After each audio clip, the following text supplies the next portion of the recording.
pesar de estar situada en la pradera más extensa del mundo y a orillas de la llanura pampeana, la Buenos Aires original carecía de árboles propios. Todos y cada uno de los ejemplares que hoy inundan la ciudad de aromas y colores fueron plantados. Frailes franciscanos, vecinos, científicos y hasta presidentes se arrojaron a esa tarea para llenar la urbe porteña de verde y floreado. Muchos de estos árboles, que ya superan los 100 años, fueron mudos testigos de hitos fundamentales en nuestra historia. Hoy, ellos son indispensables en el paisaje de la ciudad y sin duda forman parte de nuestras maravillas porteñas. Arbolito de mi tierra, yo te quisiera decir que lo que a muchos les pasa también me ha pasado a mí. Los árboles notables de Buenos Aires pueden ser nativos, regionales o exóticos, pero son parte del patrimonio verde y cultural de la ciudad.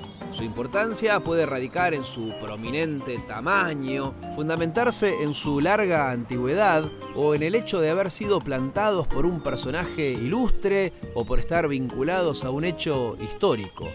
Ahora, en este caso, ¿qué será lo que hace notable a este aromo? Por muchas razones. Me imagina.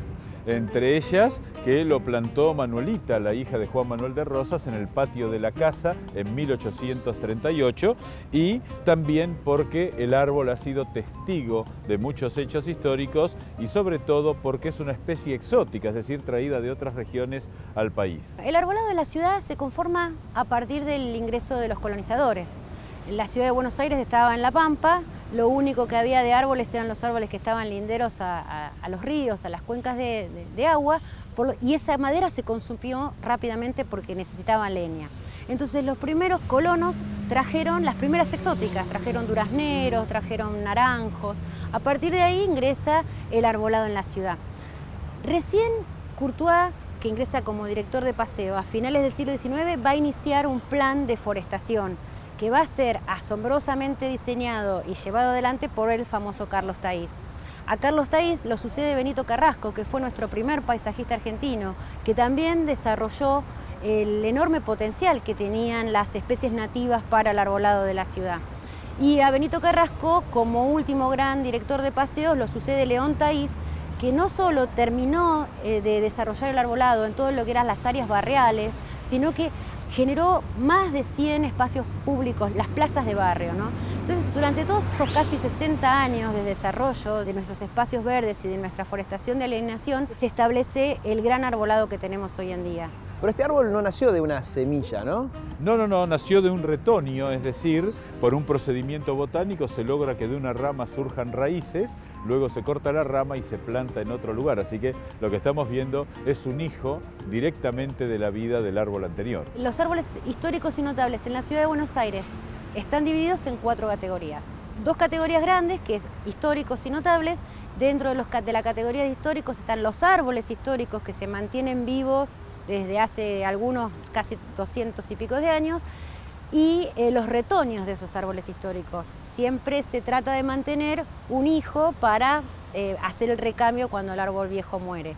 Y por otro lado, la categoría de los notables, que incluye a los árboles que son notables porque son monumentales, los árboles que son notables porque sus características etnobotánicas hacen que sean únicos, los árboles ornamentales que son bellos por sus características, y por último, árboles notables vinculados a personalidades destacadas. ¿Y por qué la placa dice aromo de Manuelita y habla del perdón?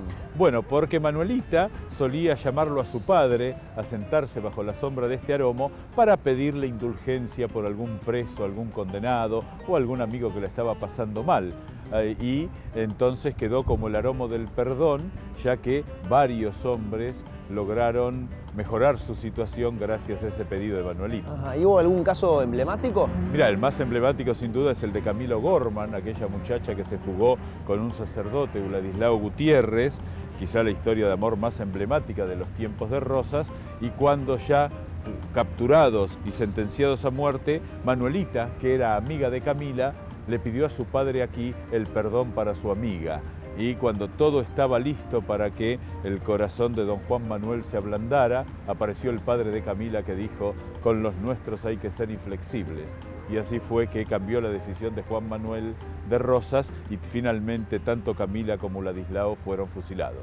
La historia de los árboles históricos y notables de la ciudad se inicia en 1913, cuando Enrique de Odaondo, que era un historiador, propuso que era importante establecer para algunos árboles que estaban vinculados a hechos patrióticos de la Argentina, establecerlos como hitos, ya que no había catedrales, no había puentes romanos antiguos. Los árboles eran una buena forma de señalar y de buscar una conexión entre la gente y la historia, que era bastante reciente de la independencia argentina. Entonces Odaondo publica un catálogo a través de la Sociedad Forestal Argentina y con eso empieza toda una carrera de protección de los distintos monumentos dentro del ámbito de la nación.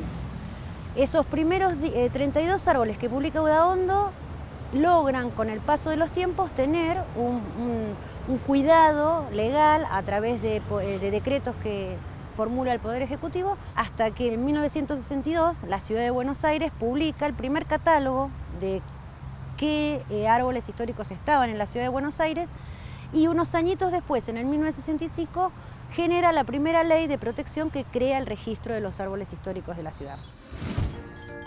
Esta higuera es un retoño de la higuera que está en el patio de la casa natal de Sarmiento en San Juan, donde el niño Domingo Faustino se crió bajo la mirada de doña Paula Albarracín, que tenía su telar debajo de la higuera. Y esta higuera que viene de Sarmiento la plantaron justo al lado del Aromo de Rosas. Hay que recordar que ese tiempo de guerra civil entre federales y unitarios, un largo periodo de 33 años, tuvo a Rosas y a Sarmiento como dos protagonistas fundamentales. Uno federal, el otro unitario, aunque después Sarmiento va a gobernar como un presidente federal. Los árboles pueden llegar, es decir, pueden entrar al registro por distintos motivos. Uno de ellos es por pedido de distintas asociaciones, inclusive de vecinos particulares, que dicen: en nuestro barrio hay un árbol que está vinculado a la fundación del barrio. Por nuestro trabajo, que hacemos inspecciones rutinarias, entonces ingresamos árboles de oficio que mantenemos en un inventario a fin de luego proponer para que sean registrados y catalogados. La ironía de la historia se dio en este lugar, en donde se encontraba la casona de Rosas. Aquí el presidente Sarmiento, su enemigo, mandó a construir el Parque 3 de Febrero, en conmemoración por la batalla de Caseros, en donde se le dio la estocada final al régimen rosista. El parque fue inaugurado en 1875 por Nicolás Avellaneda, el sucesor de Sarmiento, que no quiso tomar la sugerencia de plantar un arrayán como árbol fundacional. Prefirió, en cambio, esta magnolia que al día de hoy nos da sombra y nos deleita con su perfume. Yo desde hace muchos años que trabajo en esto y creo que nuestro principal objetivo es la preservación del patrimonio. Los árboles son patrimonio de la ciudad. Cada árbol de la ciudad está vinculado a historias personales, a historias de la comunidad. Por lo tanto, la preservación de estos árboles tiene que ver con la preservación de nuestra identidad. A nosotros todo el tiempo, cuando estamos trabajando, la gente nos dice: ay, abajo de este árbol yo me encontré con mi primer novio, o yo este árbol lo conozco porque cuando era chiquita mi papá me traía. Y esas son cosas que son invaluables y que son el patrimonio que nos da, que nos genera herencia. Sobre eso tenemos que trabajar y sobre el patrimonio que intentamos heredarle a nuestros hijos y a nuestros nietos. Así que yo todos los días me levanto feliz del trabajo que hago, aunque a veces es bastante difícil.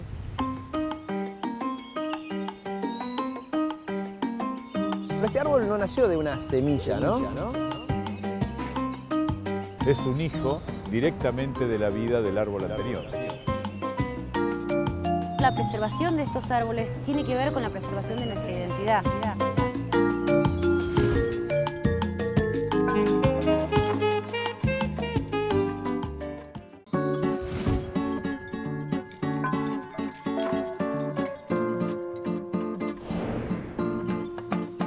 Entre sus maravillas porteñas, Buenos Aires cuenta con 4 árboles históricos originales, como la magnolia de Avellaneda o el aguaribay del Perito Moreno. Pero también conserva 8 retoños de gran importancia histórica, 450 árboles que son notables porque, más allá de su valor ornamental, sin duda contribuyen a la reseña histórica porteña y a la identidad nacional. Como este algarrobo, ubicado en la Plaza Pueyrredón, que todos conocemos como Plaza Flores, en el homónimo barrio porteño. Ahora, ¿tendrá algo que ver con el reconocido prócer de la patria? Sí, con Juan Martín de Pueyrredón, el prócer que en su homenaje esta plaza, la Plaza Flores, todo el mundo la conoce así, se llama Juan Martín de Pueyrredón. Y como decía Enrique Udaondo, ese gran historiador y recopilador de nuestra historia, sobre cada uno de los grandes hombres de la historia se proyecta la sombra de un gran árbol. El algarrobo es un árbol autóctono de nuestro país. Se encuentra especialmente en climas secos, como las sierras de Córdoba, San Luis. Fue un árbol muy valorado y utilizado, no solo en la actualidad, sino por los pueblos originarios y por los colonizadores.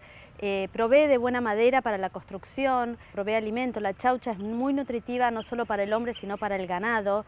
Es una especie que da mucha sombra, algo también muy valorada en una zona tan soleada y calurosa como la Pampa. Además es una especie que hospeda otras especies. Crecen líquenes, cactus, claveles del aire y todo tipo de insectos y pájaros se posan sobre sus ramas. Y del árbol original que está ubicado en territorio bonaerense y el retoño del cual salió ¿de qué pudieron haber sido testigos? Bueno, hay que pensar que bajo estos árboles estuvieron San Martín y Pueyrredón tejiendo las últimas redes que hicieron posible el final de la campaña de la liberación de América. Pueyrredón fue el gran apoyo político, militar y económico de San Martín.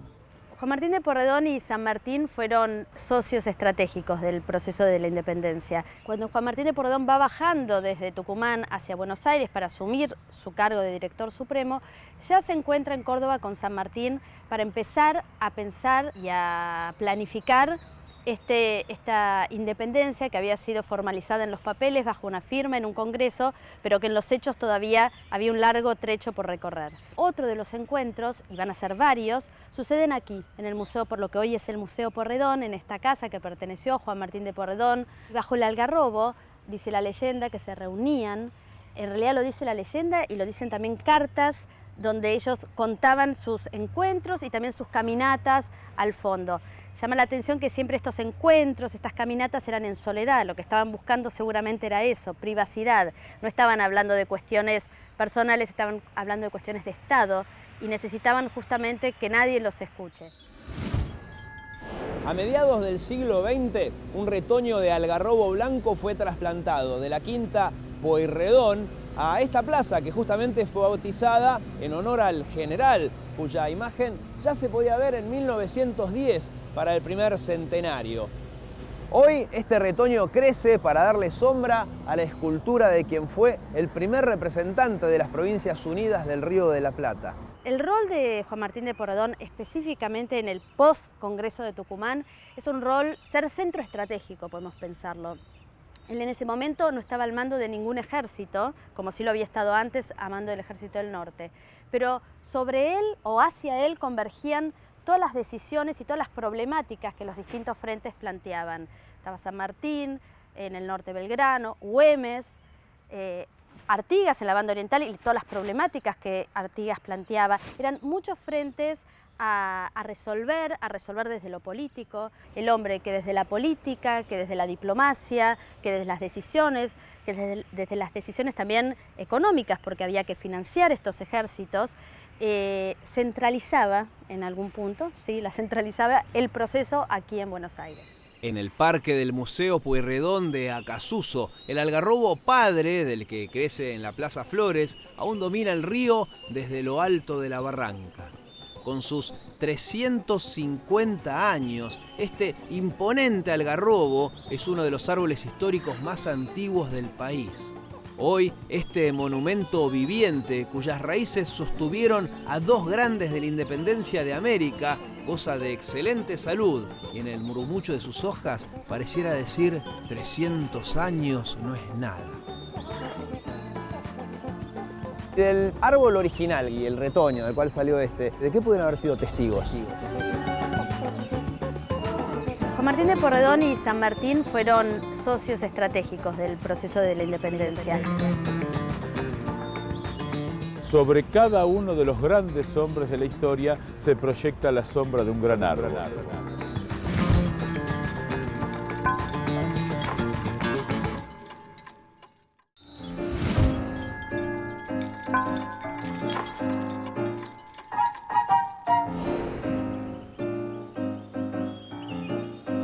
Los árboles son monumentos vivientes que hablan de nuestra identidad como nación. Algunos son más viejos que la patria misma. Por eso, en 1913 empezaron a catalogarse algunos ejemplares como patrimonio histórico, aunque para 1944 solo el aguaribay del Perito Moreno figuraba en esa lista.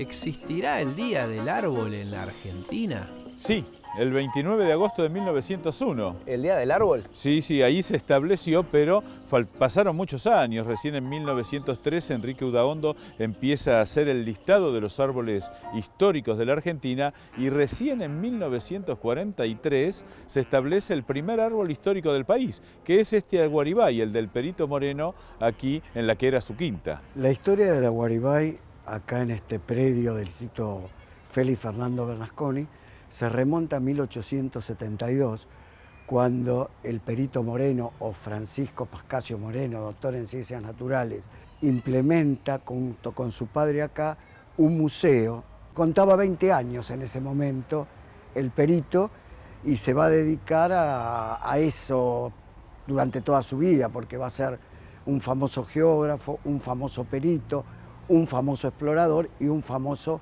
investigador. Y también después va a pasar a integrar o ser el director del Museo de la Plata, del cual va a donar todo lo que había en este predio y fundar ese museo tan importante en La Plata que todavía hoy está entre los primeros del mundo. En 1902, el padre humano, por así decir, de este aguaribay, fue nombrado perito de la Comisión de Límites entre la Argentina y Chile, debido a sus conocimientos sobre el sur argentino. Gracias al arbitraje del Perito Moreno, se pudo retener 1.800 leguas cuadradas de territorio del país. En principio él no aceptó ser perito, porque decía que no estaba preparado para estar a la altura de los peritos chilenos. Entonces va a realizar él todos estudios preliminares y va a aceptar cuando él se cree capacitado para eso. O sea, verdaderamente una personalidad brillante en ese aspecto, ¿no? En todos los litigios que él ha estado, la Argentina, si ha perdido algo en algunos casos, no era de la magnitud que hubiera sido, ¿no es cierto? Porque realmente a partir de 1902 empieza toda una trayectoria de él en este tema de perito en la cuestión de límites, así que bueno, era un hombre muy inteligente y nunca utilizó un solo tiro para conquistar territorio, ¿no? Se lo ve bien al árbol. ¿Es cierto que se prendió fuego 3 veces? Así es una maravilla que siga en pie. Moreno, para su museo, eligió un árbol autóctono, un árbol del norte argentino, este aguaribay, que todavía, bueno, con sus 6 metros de altura, la sigue peleando y lucha por permanecer aquí, en este lugar que ha sido declarado histórico, ¿no? Vi la placa recién, que dice algo así como: este árbol es testigo de los pensamientos del Perito Moreno. Sí, bajo sus sombras, las patrióticas ideas del Perito Moreno se desarrollaron. Debajo de este árbol va a limpiar los huesos de los animales o a veces de aborígenes, ¿no es cierto?, que traía para el museo, y también va a tener el desarrollo de todos sus pensamientos patrióticos, ¿no es cierto?, sus viajes a la Patagonia, la prosa que hace para la bendición del lago argentino, sus ideas después para crear las escuelas patrias, que después van a pasar al patronato de la infancia. Prácticamente algunos lo consideran un héroe civil. Y recién en 1943 se establece el primer árbol histórico del país. Este árbol es testigo de los pensamientos del Perito Moreno. Nunca usó un solo tiro para conquistar territorio, ¿no? La lista de árboles que dan cuenta de la historia de Buenos Aires es difícil de resumir. Hay cientos de notables, entre los que se destaca el pucará, que daba sombra a Segurola mientras vacunaba contra la viruela en Parque Chacabuco, o el ceibo, cuya flor ganó en 1942 el título de Flor Nacional, por tan solo 2 votos frente al popular jacarandá, que protagonizó una de las canciones más populares de María Elena Walsh. La lista sigue y hace evidente que, si bien cobraron fama por las personalidades que los frecuentaban, hoy estos árboles nos hablan de nuestras propias raíces y por eso forman parte de las maravillas porteñas. Una flor y otra flor celeste del